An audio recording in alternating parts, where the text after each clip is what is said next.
In this video, we're going to take a look at some of the properties of real numbers and review some of them. Many of these properties you've known since you were much younger, but we're going to work on actually calling them by proper names. So the first property I'd like to take a look at is something called the commutative property, and it could be the commutative property of addition or the commutative property of multiplication. It begins with the root commute, which basically means to move around. So for addition, it might be a problem such as 1 plus 2 plus 3.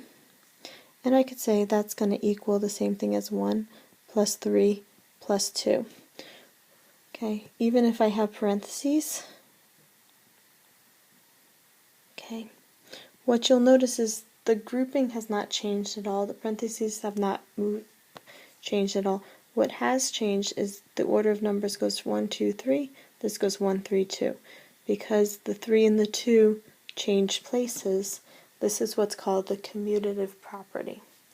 So ordinarily we still say A plus B would equal B plus 8. So it hasn't changed the value. You're able to change the order of things, particularly if it makes life a little bit easier to be able to add or multiply, to change the order of some things. But we say that it's called what's called the commutative property. Multiplication will operate the same way. 1 times 2 times 3 is the same thing as 1 times 3 times 2. Or I can say A times B equals B times A. Now what you will notice is this is all addition, this is all multiplication. If it was 1 plus 2 times 3, I wouldn't necessarily be able to change always the order of things. So keep in mind it has to be addition, it has to be multiplication, and there can't be anything else mixed in. So it's the commutative property of addition, the commutative property of multiplication. The associative property deals with who you associate with. So I can put 1 plus 2 plus 3 is going to equal 1 plus 2 plus 3. You'll notice the numbers themselves are in the same order, but what may change is I might put parentheses here to emphasize I want the 2 plus 3 done first versus the 1 plus 2 added first. It does not matter which ones you group together, but associative changes, the associative property of addition changes who somebody will associate with, okay, or who the numbers will associate with. So ordinarily, this property can be written as A plus B plus C equals A plus B plus C. And there will be a set of parentheses, for example, around the A plus B and then the B plus C. Multiplication is very similar in the fact that I might have 1 times 2 times 3 equaling 1 times 2 times 3. Once again, you notice the numbers don't change them at all, but I might group the 2 times 3 versus the 1 times 2. So it doesn't matter in which order I multiply things in with the associative property of multiplication. So it's A times B times C equals A times B times C, and I just change the groupings. Okay. And then for the identity property of addition, the identity property of multiplication, these get slightly different. Basically what these say is if I have the number 7, what could I add to 7 to still end up with 7? In this case, 0. Wow, that was almost a weird mistake. Okay, 7 plus 0 would equal 7. So with the identity property of addition, it means that I'm going to be adding 0 to a number. So I would say A plus 0 equals A. It's the identity property of addition. For multiplication, I take the same problem. 7 times what would equal 7? In this case, I would say 7 times 1, here's where the 1 comes in, would equal 7. So A times, let's get a nicer looking A, would do A times 1 equals A. So this would be the identity property of multiplication. Now let's look at two other properties. One is what's called the zero property of multiplication, which says that any number times 0 will give you 0. So basically, if I want to end up with an answer of 0, I would have to multiply by 0. Okay. For multiplication, because if I have a property for multiplication, one other property dealing with multiplication is something called the multiplication property of -1. So what this basically tells me is that if I take any number and I multiply by -1, I'll get the opposite of that integer or that number, that real number that I had. That basically, in multiplying by -1, I change the sign. So how are some of these properties used? Let's say, for example, I gave you a problem that said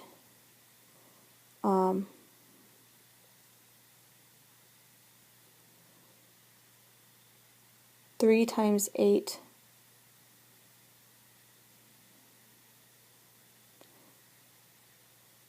times 5. Okay.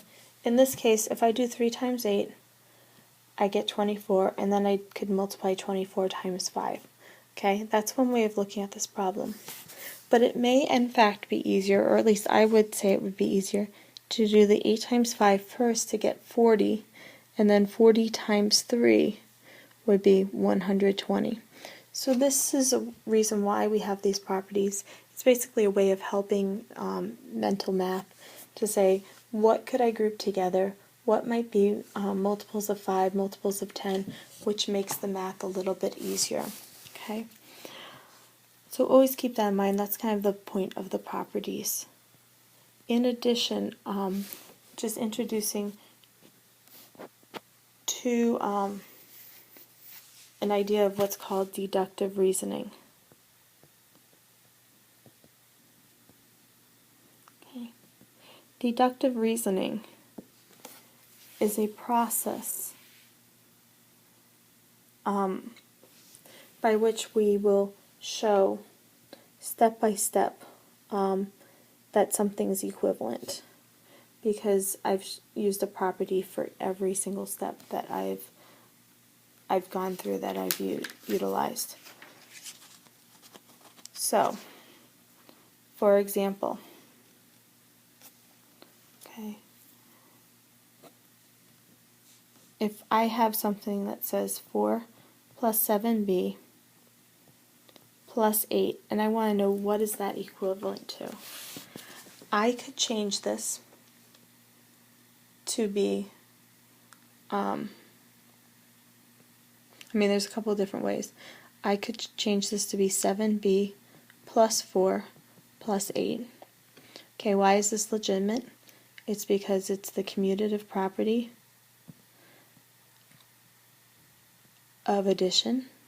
Basically, I've just changed the order of two numbers. And then I can regroup this to be 7b plus, and then group the 4 plus the 8 together, which would be the associative property of addition. And then 4 plus 8 is 12, so I end up with 7b plus 12, which is basically just the property of addition. I've added the two numbers together. So because I've used, or this property of addition, I could just also put simplify.